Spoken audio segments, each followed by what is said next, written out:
Good morning, members of the media, televiewers, listeners. Good morning to all of you.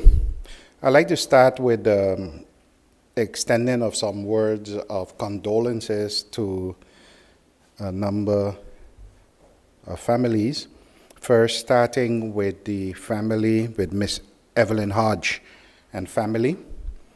Evelyn Hodge is the Executive Secretary to the Prime Minister. And the words of condolences are in connection with the passing of her mother. So my condolences to Ms. Evelyn Hodge and family. Also to Mrs. Mireya Ostiana and family. This is in connection with the passing of her husband, Mr. Henry Ostiana. Mr. Ostiana was also a very dedicated FECAS member. Also to Mr. Genaro Smith and family. Mr. Genaro Smith is an extraordinary police officer in the TIAT ministry, and this is in connection with the passing of his mother. To all of those families, my heartfelt condolences also on behalf of the Council of Ministers. I would like to start by giving an update on the elections. As you know, elections are scheduled to be held on the 26th of February, and the preparations for those elections are in full swing. On December the 6th was the closing of the voters' registry. The amount of eligible voters at the closing on December 6th were 22,559 voters. This amount would fluctuate. It can increase, and this would be based on the possibility that voters have to request the courts to amend the voters' register by adding them, for instance, if they are not on the voters' register. So those preparations are taking place. Postulation date is scheduled for January the 5th, and on that day, the political parties can submit their lists at the Central Voting Bureau, the Central Voting Bureau, which will be situated in the Parliament building, and this will be between 9 a.m. and 4 p.m. For those lists submitted by parties who do not have representation in Parliament at present, the law requires that they would have to get 142 votes, not on the postulation date, but the following day. All of this would be announced properly in due time for everyone to be aware as exactly what would happen. The amount of 142, one may ask, how did you get that? Where did that come from? And that is based on the stipulation in the law that says it is 1% of the total votes cast in the last election. So that's how, when you take the 1% of the total votes cast in the last election, you would come to 142. It was also made known that during the hurricane, that the container that had the equipment, so the voting bins, etc., of the voting bureau, the Central Voting Bureau, that this was blown away and destroyed. And that was, as you may recall, one of the objections with the previous date that was set, because the main voting bureau, that is chaired by Attorney Jason Rogers, they were concerned at that time that we would not be able to meet certain stipulations in the law, and among those things was also the fact that the container with those goods were lost. These needed equipment have been ordered, and it is expected that by the end of January that they would arrive on the island. So those concerns would be met, and we would have everything that would be needed to be able to continue with the elections. Also, preempting the official announcements to this matter, there were some concerns about how would voting cards be distributed, etc., because the post office also suffered some severe damage during the hurricane. And to solve this problem, the post office, while they would also take part in distributing voting cards, they would not be the main source of getting the voting cards to the voters. It is expected that the Central Voting Bureau would have sub-bureaus in the districts, and at these districts, the voters can go and collect their voting card. That would be the main way of distributing the voting cards. Those cards that are left over will still be then distributed by the post office, and as is known, as is the case with every election, 3 days before the election and even on the day of the election, if someone did not get their voting card, they can always go to the census office and get a voting card. So with that update is to let the public know that the preparations are ongoing, all is going well, and the subsequent announcements would be made. In the capacity of Minister of Justice, I will be issuing some guidelines for the election. Those are being finalized, and within short, those would be published and made known to the public. Then we go over to the recovery. As I'm sure I need not remind everyone that the whole recovery funds that were promised, allotted by the Dutch government of 550 million euros were hinged on two conditions. One of those conditions was the border control being done jointly with the VKS and the Dutch customs. That has been finalized some weeks now. That condition has been met already, and the discussions are now being held with accumulating in a conference early January, where the different parties would sit down, the different departments would sit down and work out the details as to how they will execute the agreement that was signed between the Netherlands and St. Martin for that effect. The second condition was that of the Integrity Chamber. Parliament passed the Ordinance on Integrity Chamber, if I'm not mistaken, last week, Wednesday. And since then, the governor has signed it, and as Prime Minister, I have contra-signed it as Minister of General Affairs, and it is considered now that the conditions, both conditions, have been met by St. Martin in order to qualify for the funds. Discussions have been taking place all the while, though, as to how this thing would be set up.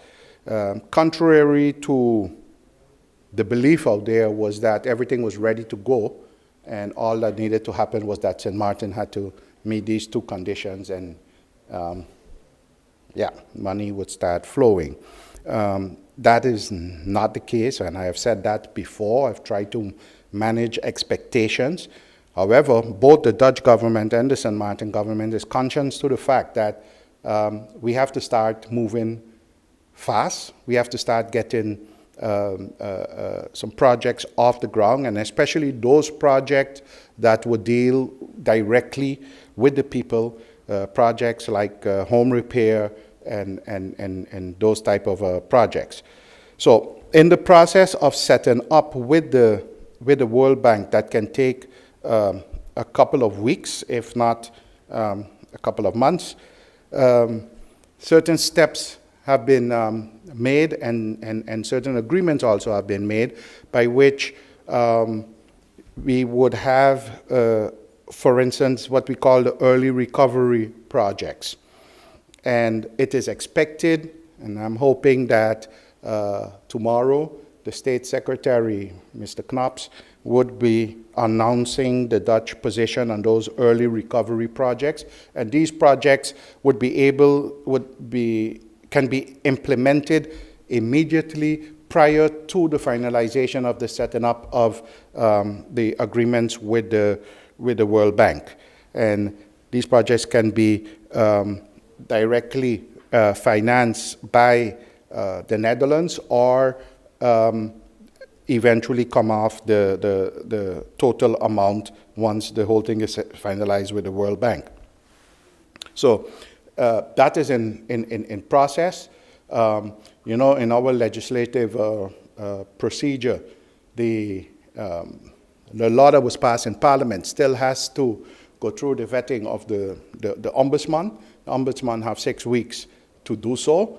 The hope is that considering that it was a law that was already passed before and the concerns that were made pertaining to that law were all addressed, that this process can go swiftly.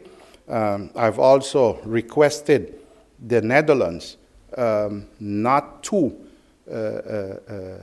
wait until that process is finalized to consider that St. Maarten have met the condition. The condition was that Parliament approved the law, and that happened, that was done. So I consider that St. Maarten has met both conditions, and it's now time to get going and let's get the needed assistance to the people, and also very important to revive the economy of this country. I think because we are pretty much cleaned up, things are getting back in the running, but there's a lot of hidden damage yet, and one of those big hidden damages is the economy, because if we don't get that back up and running quick in a good way, then the real hurt of the hurricane is still yet to come. So I'm confident that if we continue like how we are going now, that things would work out well. So I would also await to hear tomorrow from the Netherlands their position on these early recovery projects, while we continue to work on the big trust fund. To that effect, we had representatives of the World Bank on the island last week, and they held meetings with our senior government officials, the SGs, and the results of those meetings are now being worked out. It is expected that once the Netherlands confirm that the conditions have been met by St. Maarten, that was stated, St. Maarten would send an official request to the World Bank for their involvement. So that is on the move, and I expect things to keep moving forward swiftly. In connection therewith, also the Council of Ministers has adopted and approved a structure, a local structure for us, how we will be dealing with this whole recovery process. It was chosen to have not have the regular organization to deal with it, but as was also recommended in the interim report of the National Recovery Plan, to have an organization set up specifically to deal with these with the whole recovery process. A proposal to that effect was presented to the Council of Ministers, and yesterday in their meeting, that was approved.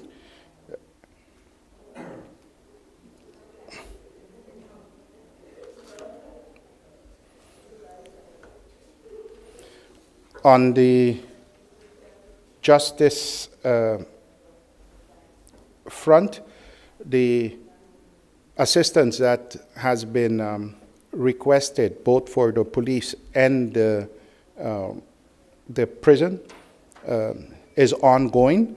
A request to extend the term of the assistance for the police beyond January the 5th has been submitted. We are awaiting a final response on that, but we are positive, hopeful that it would be that would be honored.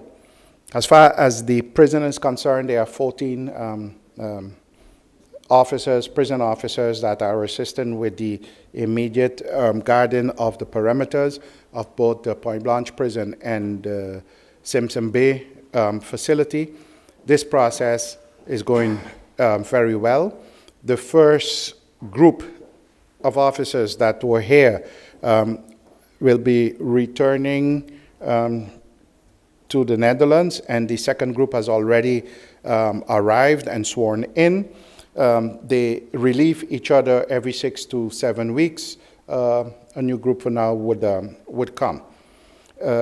Also, for the family of the inmates that were temporarily sent abroad, it may be good to know that they are all doing well, and there are no hiccups or no problems with their stay abroad.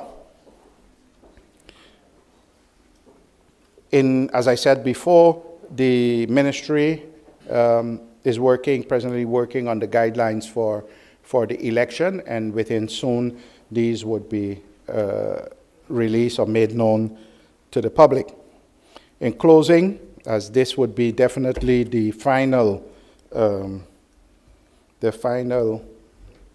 press briefing before the Christmas, and maybe the final press briefing in general, I must say that the situation under which we are working now is not a desirable one. We are a caretaker government confronted with a lot of important things to do and decisions to make, and basically working on a day-to-day basis, because you do not know exactly if you have 1, 2, 3, or 4 days yet to go. It's a very, very undesirable situation, and I can speak from personal experience, because you do not want to not do what you're supposed to do, but on the other hand, you're not supposed to do what you need to do because you are in a caretaker situation. All of the ministers are doing their utmost. I can give an example. For instance, on the Ministry of Justice, in January there is a conference scheduled to take place, the YVO meetings, which take place twice a year, and I'm already receiving requests from colleagues in Netherlands and other things for see what you can do to make sure that continues. That's not my call, because I'm not going to be here in January. It could mean then a postponement of that conference, or that the conference continue, but St. Martin will not be represented, which again would throw us a number of months behind. And I'm saying this not to get into the politics of things, but I'm saying this because it is very frustrated, and I feel very frustrated that while we deal with the petty politics, the important things are basically jeopardized and left behind. So, having gotten rid of those sentiments, I would like to go over to wish everyone a pleasant, joyous, and safe Christmas season. And remember, keep things safe, enjoy yourself, but keep everything safe. Going over into the New Year's, not too much of fireworks. And the reports have shown also that some fireworks, to the chagrin of some people, were not allowed, because it is considered dangerous in the sense that some of the rockets that go up in the air, what goes up must come down. And I don't know how hot they are or how flammable they are. Based on the advice of the fire department, I decided not to allow certain types of fireworks. It is better not to have some rockets in the air during Christmas than to have, even though it is one house burned down because of having those rockets for Christmas. So that was the call that I had to make. The call was made. I hope everyone would understand that. Sure, we can enjoy the going over into the New Year's without those specific rockets. And again, I wish you all a Merry Christmas, a Happy New Year, and may God bless you all. Thank you. Thank you, Minister Boseman. I'd like to say good morning to the Minister of Education, Culture, Youth and Sport, the Honorable Sylvia Jacobs. I now invite you to the podium for your opening remarks.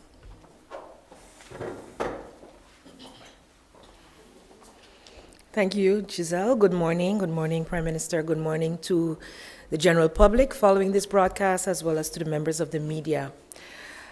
It's a pleasure for me to be back here after a week and to update you positively on some of the developments within the ministry, though echoing what our Prime Minister ended with, that it is quite frustrating to work in a situation when you don't know how much longer you have to work, yet there are so many important things that have to be decided on and executed. Luckily, however, even though I was out for the past week, in continued collaboration with the ministry and USM, we were finally able to sign off on the agreement, which would help USM to get back on its feet as of January, mid-January the 15th. It took quite some discussion, negotiation, etc., but cool heads prevailed in the end, and we were able to come across with what I would consider a win-win for both the USM as well as for St. Martin government, in the sense of, having the accountability in place for the funds.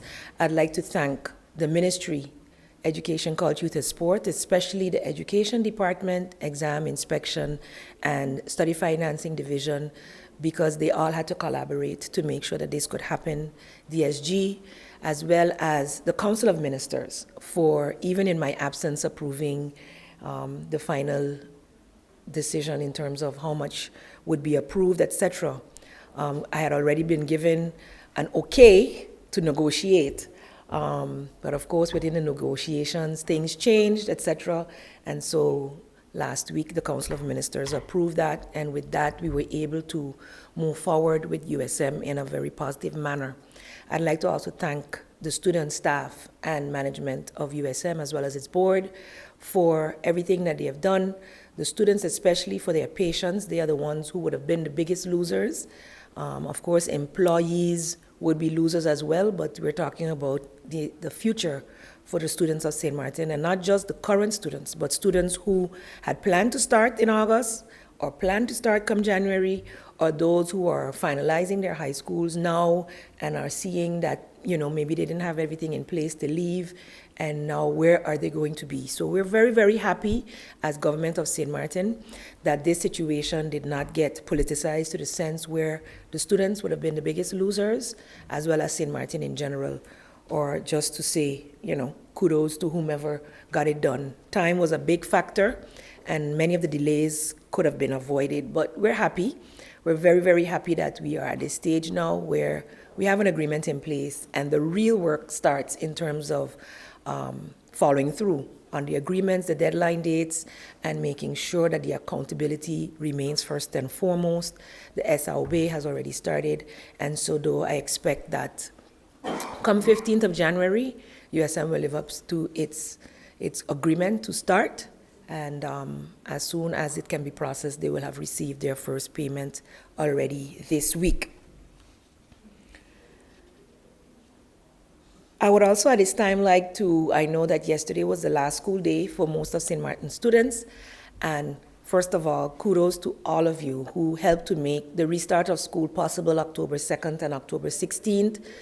Many, many around the world have been sending, commendations to the government of St. Martin for that fact, merely because getting schools restarted, though it was in a not the best situation, it helped to bring a sense of normalcy to families, to even, the society at large. And after that, we were able to see a lot more come on board. So I would like to thank all of the teachers, parents, and students, the school boards, the management, the staff, who all had to come together to make it possible. I'd like to thank the Red Cross for assisting us after the first 3 weeks in getting the meals. All of those who had to pitch in those first 3 weeks to feed the public school children. Thank you very much. Thank you also for the Red Cross again, because they not only have commenced with the agreed upon 3 months feeding program for 4,000 odd elementary school children. We are now in discussion as ministry with the Red Cross and BZK to have it continued past January, right down to 3 to 6 more months, which we hope would end the school year. As you know, government had been in the process of planning to take over as of the end of January in terms of how we would do that, and of course, on a need-to basis only. I mean, we're really out of the emergency phase, and to just incur extra cost when not necessary, we don't see as something that is feasible. Many of the students already are, deferring on the meals, so we would really like the meals to go to the students who need the meals. So that discussion will continue with the Red Cross, NL, and BZK to see how we will continue after January, as also because of the whole transition, a lot, cannot be decided on in the last minute, and a lot of logistics would have to be in place for government to be able to do so. Thank you also in this regard to the youth department, who have been key stakeholders for the ministry in the discussions being held with the Red Cross St. Martin and the Red Cross NL, BZK, and UNICEF to assist our, especially the daycare centers and the elementary school children. We're also looking forward to being able to do more with these entities to secure after-school programs for the second half of the school year as well, to meet that need for those young ones who would be unattended. Congratulations also go out to those students who have finally received their CSEC diplomas. As you know, the CXC or CSEC exams that are taken in May by St. Martin Academy and St. Dominic School, they get their results pretty late in August. Some of them are still able to go on to their tertiary education, but they do not receive their diplomas until December. So the past 2 days have been dedicated to that, and I must say St. Martin has a lot to be proud of. We not only have top graduates in the region, we have top graduates in the arts, in music, and in dance as well. The first group of CSEC dance examinants or candidates had their exams, and all of them passed with distinction. There were 4 students from the St. Dominic School, and both St. Dominic and St. Martin Academy were able to have, I believe it was in total 5 students in the region who placed in the top 10. So I am very, very, very proud that we are not only academically strong, but we are showing that we are focusing on the total child, and that each child within their strength can show that their intelligence is intelligence that will make a difference for St. Martin. So congratulations once again to all of the graduates, but a special congratulations to the ones who scored top on the island and top in the region. The sports facilities have been assessed by the NSI and its and the insurance companies, and some reconstruction as well as is being fixed. Some of the fixing has started. I know many have been asking, and especially I see Mr. Cyrillian here. I know I could not miss saying something about the sports department. The good thing about sports is that we do have the NSI, the National Sports Institute, which we fund and which is able to also get funding from outside.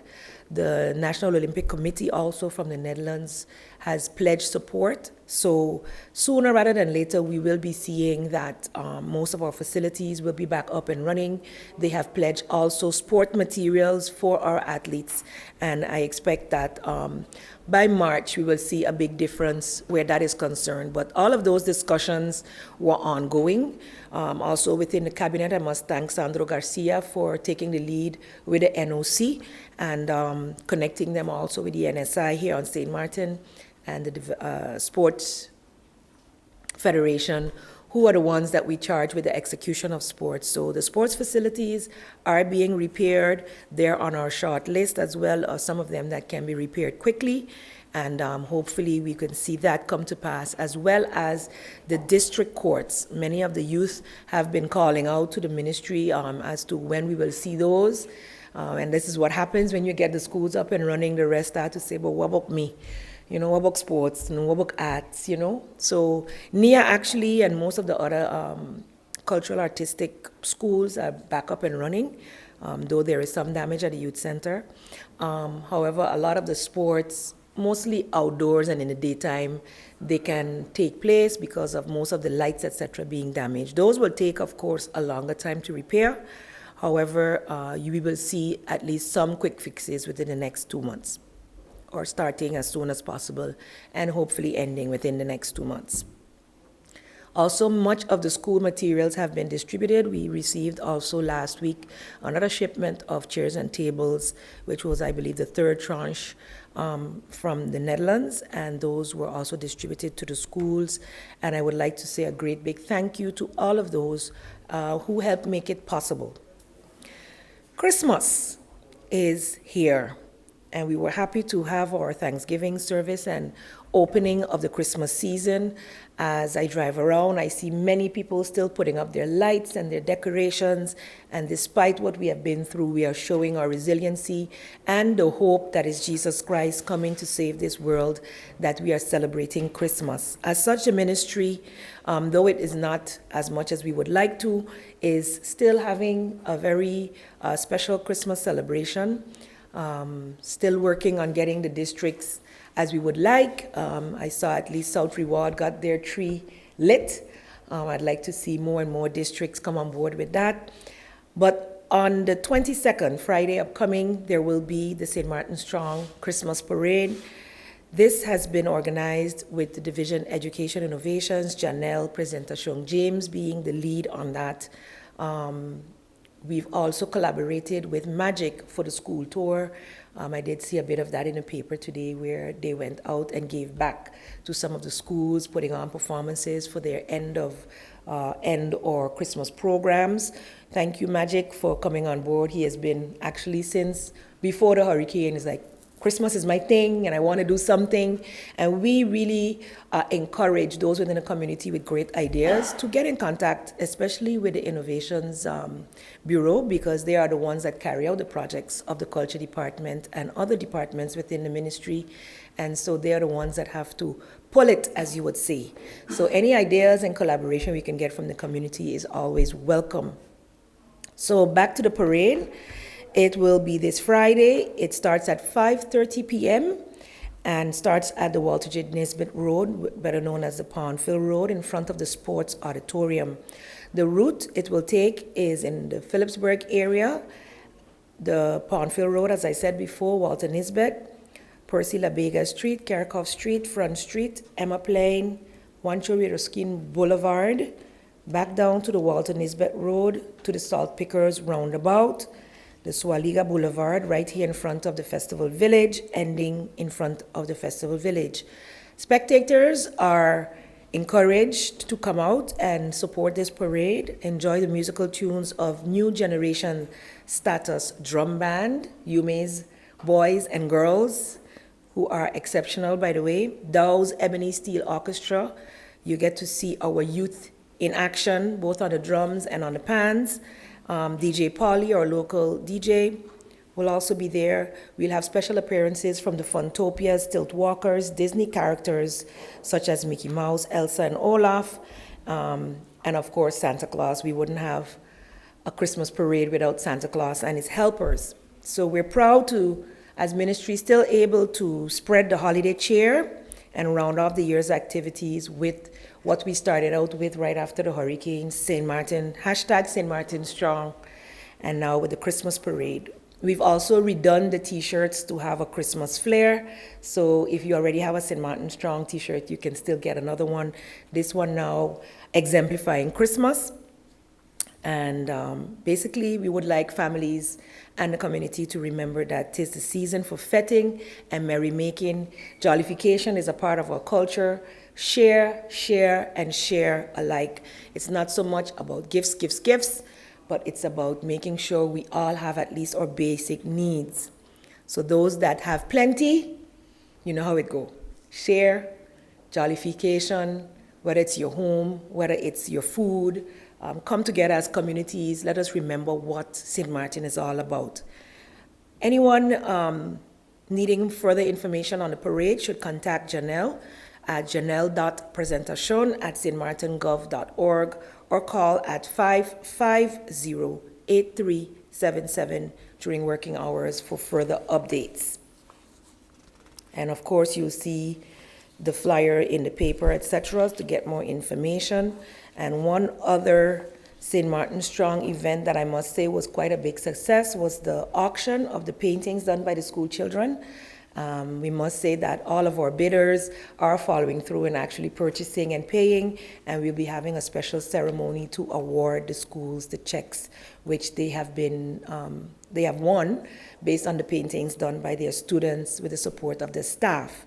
So with this, I believe I've come to the end of my announcements. I would like to take this time to wish the entire community of St. Martin and all within the sound of my voice, because I know we have St. Martiners all over the place that listen and follow these press briefings, and some of them even more up to date than some of us here, so interested to know what's going on at home. I would like to say a very, very Merry Christmas to all.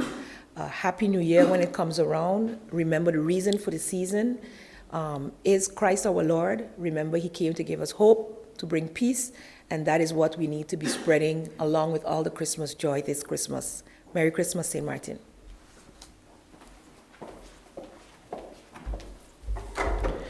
Thank you, Minister Jacobs. We will now move over to the question and answer segment. We start with Stephen Cerillion of PJD2 Radio. Ministers, good morning.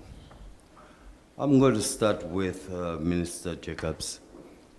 The MOU signed between the Ministry of Education and USM, Minister, can you provide us some information as to what this MOU entails? Thank you, Stephen. The Memorandum of Understanding, basically, USM and St. Martin's government had an agreement 2014, which ended in 2015, as none of the parties had actually sat back down to the table to renew it. So as such, after that, to 16, 17, they've just been operating, receiving their funds, but no necessarily, no collaboration in terms of what we need to do, what still needs to happen, etc. We know that USM has been making it quite public that our higher education ordinance is not ready, and that is one of the reasons that they are not able to be self-sufficient. However, prior to hurricane, and in constant collaboration with the Department of Education, they have been discussing how to become more sustainable.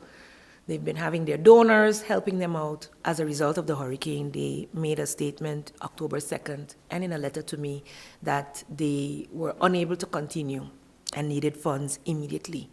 Certain things were required to be able to do so as government, which we were not able to get. However, seeing the time and they made it through October, we were then in November, we really stepped up trying to get an agreement in place so that if government gives more funds, that there is also more accountability. Not that government at any point did not want to assist USM.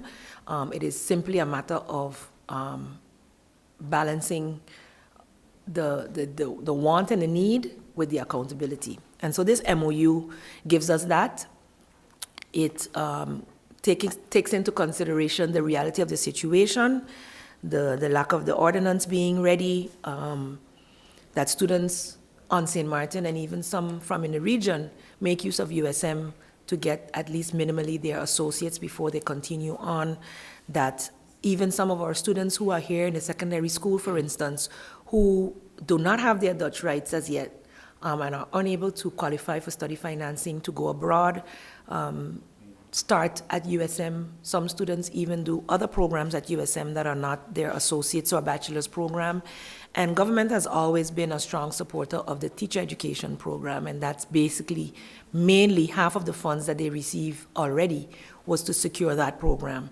So when we got those notices and had the first discussions, we also asked them what they would need, quickly to survive. And they said they put forward an emergency budget, a rescue budget of 250,000 guilders per month for 3 months to save the semester.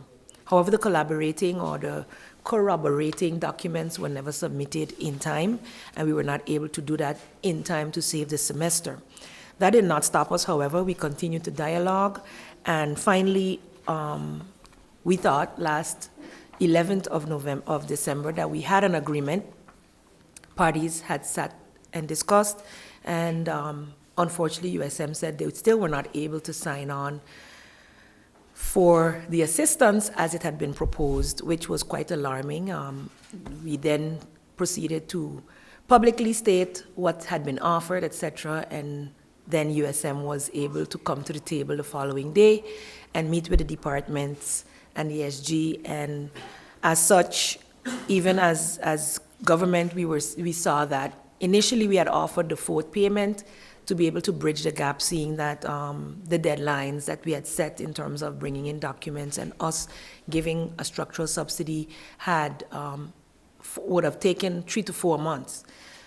So with that, USM accepted that as well. We put that back in there.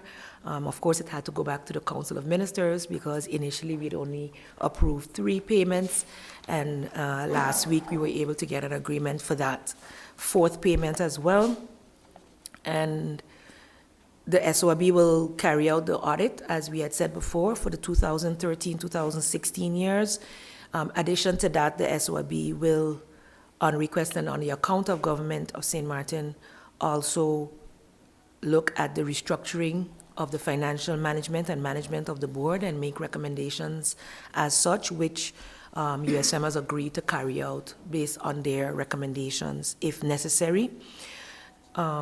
We as government, once we receive the finalized request, because just sending in a letter saying you need extra funds is not enough. You have to send in all the documentation that goes with that. So USM has until January 30th to get that information into us on or before, and then government will need 2 months. So then our deadline is March 31st to get them the response to their request for the structural subsidy, which will then, of course, be then for the rest of 2018 and assist them in keeping sustainable for all of the students of USM. Government has also pledged to prioritize finalizing the higher education ordinance, and USM will get a draft by March 31st as well, and hopefully we will get it to the Raad van Advies, and I'm hearing also the SER. The SER isn't in agreement, but based on the last trip that I took to Parliament, I was informed that the SER, and we did receive some correspondence that the SER needs to be heard in this as well, so they will be sent the same time as the Raad van Advies to avoid any further delays. USM agrees to start this academic school year. That was also a bit of a contention because they didn't think they could recoup the fall semester, but after much deliberation, they will start in January to be able to recoup the entire academic year and run on into the summer to be able to do so. The UVI at USM program continues as it had been doing so. That was the only program that was running after October. And we will be able to get updates on a monthly basis as to how the monies are being spent as well. So quite some agreements on both sides that sees USM being able to continue and government having a clear view of how its funds are being spent, specifically for this purpose, to be able to operate the university and not necessarily old debts that may have been there prior to the start of this school year, the 2017-18 academic year. The USM Foundation will also cooperate with the financial controller of the ministry to be able to coordinate any type of financial planning and review of any outstanding payments. And, yeah, I think that basically sums up the agreements as it pertains to the MOU. Yeah, that's about it. Thank you, Stephen. Mr. Lyndon Brown of PCN News. Good morning, ministers. Seasoned greetings. It can be quite unbearable, Minister Bosman, that there are wishes, a plan that you have during your time as Prime Minister and Minister of Justice may not be completed. Looking at the 150 million, who are eligible? When will it release to St. Martin? Is it a gift?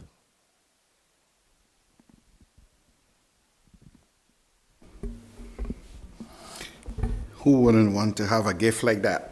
550 million. No, that is exactly what is being worked out now.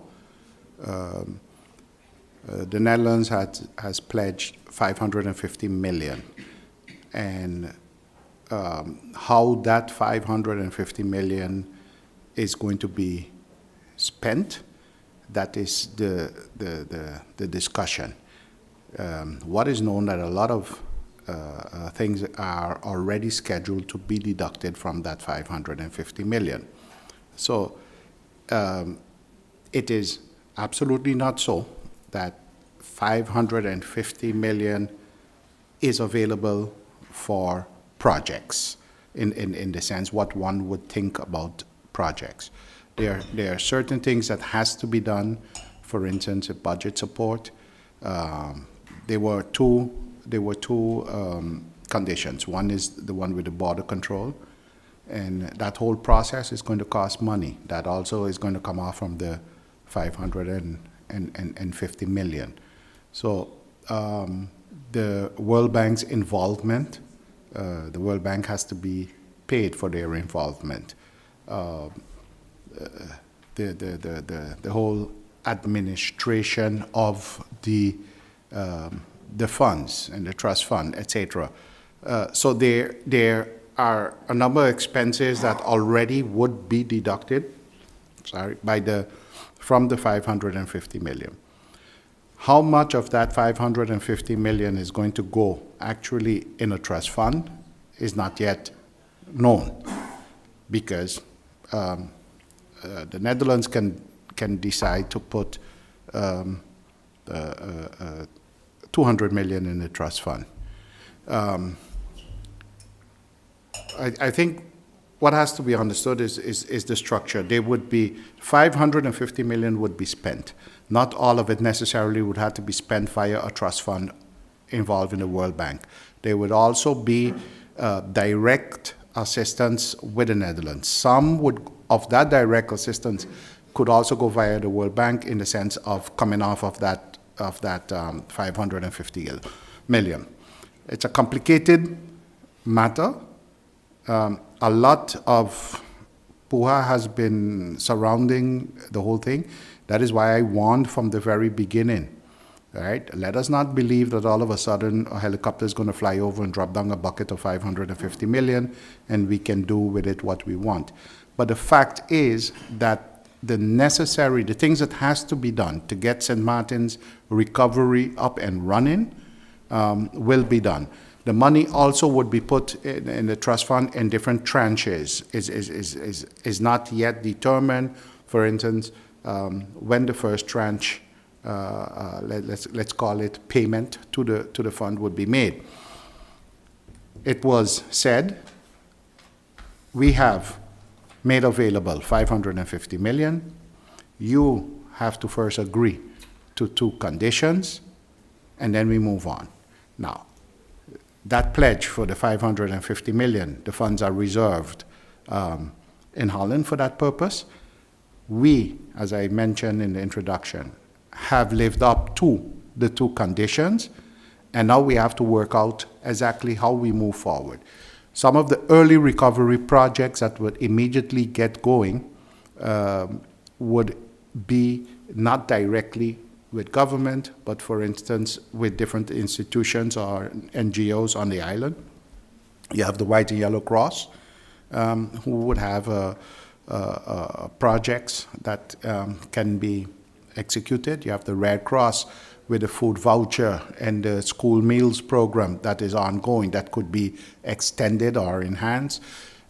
You have the St. Martin Development Fund with projects. So these instances would also be able to, and they would be the first, I think, would be getting funds to continue with the early recovery projects. Different ministries, Ministry of Education have submitted a listing of projects. Ministry of VSI, submitted a list of projects that could be considered in the moving forward for the early recovery fund. So again, that process has now started. The confirmation I have requested that, and maybe by tomorrow that should be received from the Netherlands, first saying St. Martin has lived up to the two conditions. And once we have that commitment, I think that we will be moving forward with finalizing the whole thing. So I don't know if I answer it clear, but it is now being put in the process. There is no agreement at this moment between the Netherlands and the World Bank. That's being worked out now. Okay? There is no agreement between St. Martin and the World Bank. That's being worked on now. So we just passed the phase where the conditions that were set were met. Okay? So now we are moving forward, and that is what I was mentioning about the frustration in it, because how far can you as outgoing, they had so many names for it, caretaker, interim, or whatever government, how far can you go with it? But things need to be done, and things need to be done now. And that goes from both sides. It goes from St. Martin's side, it goes from the Netherlands side. I think the whole discussion and the whole war that was fought about conditions, okay, that battle is now over, and now we have to put our money where our mouth was and is. Thank you. Stephen? Mr. Justice, earlier on you spoke of the fact that you have requested the extension of the police officers on St. Martin. I guess they're coming from Holland, Aruba, and Curacao. How many of those officers are we talking about here, and how much does it cost the government of St. Martin to ensure that the needs of those officers are met? Okay. In the request for extension is primarily has to do with the officers from the Netherlands, from the National Police of the Netherlands. I don't know exactly how much more we have on the island right now. I think 40-something we should be having still, about 47, I'm not too sure, that we have on the island. The period that they have been here have cost St. Martin nothing. The period up to the 5th of January is considered to have been the emergency phase. Okay? The extension beyond that is being discussed, and most probably would be considered as part of the recovery phase. If that is the case, then it would also be billed to that 550 million that we're supposed to be getting. There were no discussions on that yet. The recovery requires, and we have seen that businesses and everyone in St. Martin could have been getting back to normal because there is a sense of safety, there's a sense of security. We have enough patrols on the road. We can take care of the things that need to be taken care of. I read on, I don't know if it was in a newspaper or on Facebook or something, someone criticized the fact that we purchased 5 police cars or something like that. And because times are bad, and why are we spending our money in buying police cars? And you know, when we don't have the police cars and we can't respond to calls, etc., then the police get criticized for not being able to do so. I find it very unreasonable, and while everyone, and I respect everyone's right to agree or disagree with anything the government does, and be very critical with government, but on a topic like that, I mean, just drive around on the island. It's not only the police cars. Every car on the island have almost suffered during the hurricane. We are very grateful for the cars that we got from the Netherlands that are being used on the island right now. And these are not marked police cars. They are segment or divisions in the police that use cars that are not marked for the purpose of their job. And that is what those cars were for. So that sense of security and safety is there, and we want to maintain that as we move. We're going into the Christmas season.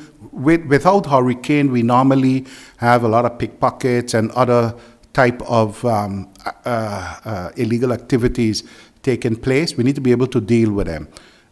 We want to avoid getting back into a spate of robberies and those type of things. We cannot prevent it. We cannot stop it totally. If we could, we would not need police. But we need to do everything that we can to make sure that the community is safe. And as I mentioned in one of my previous press briefings, more and more people will be losing their jobs. And it's going to take a while before all of the businesses are back up and running. And with that atmosphere hanging around, you could have people behaving in a way that they normally would not have behaved. And therefore, the police has to be prepared for that. So, no, it hasn't cost us anything up to now, but this extension that is being requested is for a longer period, hopefully down to at least to the summer, to pass the season, and that may end up costing us via the recovery fund. Mr. Brown? Question to Minister Jacob. I mean, soon you will not be here. But so far, you have projects that you wanted to come off the ground. Do you regret that they may not happen?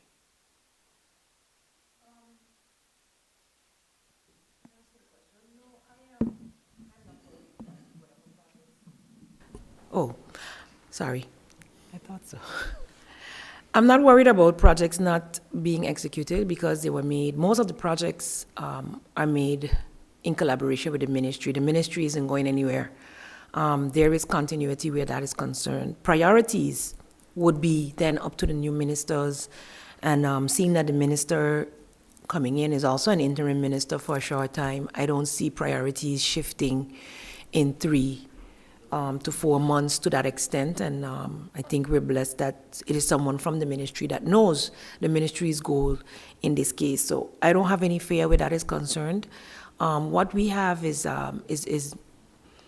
several things that are in different stages of development, and when you say at the beginning of the year or the beginning of a term, this is your 4-year plan, we are 1 year into that plan. So it's a 4-year plan. And unless something drastically changes, I don't expect, especially seeing as if we had compared the red, white, blue, green manifestos at the time, there were many similarities. And we did manage to put together governing programs that could see a mesh of the different objectives. The difference would be, again, in priorities. Now that we've gone through the disaster, certain things can be fast-tracked, actually, that you maybe had to wait 3-4 years for. I mean, we had the upgrade of all the public schools on hold. This year's capital budget only had the 1 million to finish vocational school, so that will finish. That money is not in any jeopardy, as far as I was told by the finance minister. The finances for 217 are there. That needs to restart and finish. Prince William Alexander School will finish. It started already. I have goals for, we were in discussion with Charlotte Brookson Academy. That did not reach to a point where we have a signed agreement, and I don't know how much time I have left. But we would like to be able to see the public school that we have the property for in Belvedere. This is one of the goals of this minister that isn't, finalized on paper, and I really don't care who gets it done. I just would like to see Charlotte Brookson get their own space and be a school that is open to all. It is already doing that, meeting the needs of varying types of learners, and that is a project that did not reach, my own, with the storm, we were busy in the discussion in August, and we never were able to take it up because we were constantly trying to figure out what's going to happen next in terms of getting schools back started, getting materials to the schools. And as I mentioned just now, we just received the last set of materials, and there's more materials coming. So materials are coming, but infrastructure will be a serious problem as the reconstruction starts. So Charlotte Brookson needs a home, and government did have a property in terms of for a public high school. So if we can mesh those two ideas, Charlotte Brookson being, when they started out with their experiment, it was to be like an American-style high school with a middle school and 4 years, so a 6 years opportunity. And I think that is something that the average learner on St. Martin is missing. We have a lot to meet. We have a lot of options for students who are very, very academic or very, very vocational. But that average child is falling through the cracks. They are landing in the VSBOs. Some of them are not able to continue to college. Some have college dreams. For Charlotte Brookson students, those with the art background get an opportunity. But they were also looking at giving opportunities to students with the sport as a strength. So for me, a general high school is needed, and that was the goal that we were trying to achieve for the long run. If we are now able to assist Charlotte Brookson with property and they carry out that program in a public setting, I think it would be a win-win for all, and they would then have the property and the building that they need. We would have more opportunities for more students on St. Martin. That's basically the only project that is still hanging. After-school programs were on track to happen. Funds was an issue. Maybe now, since the hurricane again, an opportunity is there to get that started, especially seeing parents out of work, more stress, etc. in the home. It behooves us as a country to create more safe spaces for our children. So we're working on that, as I mentioned earlier, with UNICEF and the Red Cross to get some assistance and funding in having our after-school programs up and running, especially at our public schools, because most of the subsidized schools do have after-school programs already. So I'm looking forward to seeing that happen. It's going to be a short period, and wherever I land, I will be working for education for sure, for our youth for sure. And so I have no doubt that many of the goals of this ministry will continue despite whom gets the leadership role. Thank you. Thank you to the ministers of the council and the members of the media for participating in today's Council of Ministers press briefing. We've come to the end of the press briefing for today, Wednesday, December 20th. On behalf of the Department of Communications, my name is Giselle York. Thank you for joining us.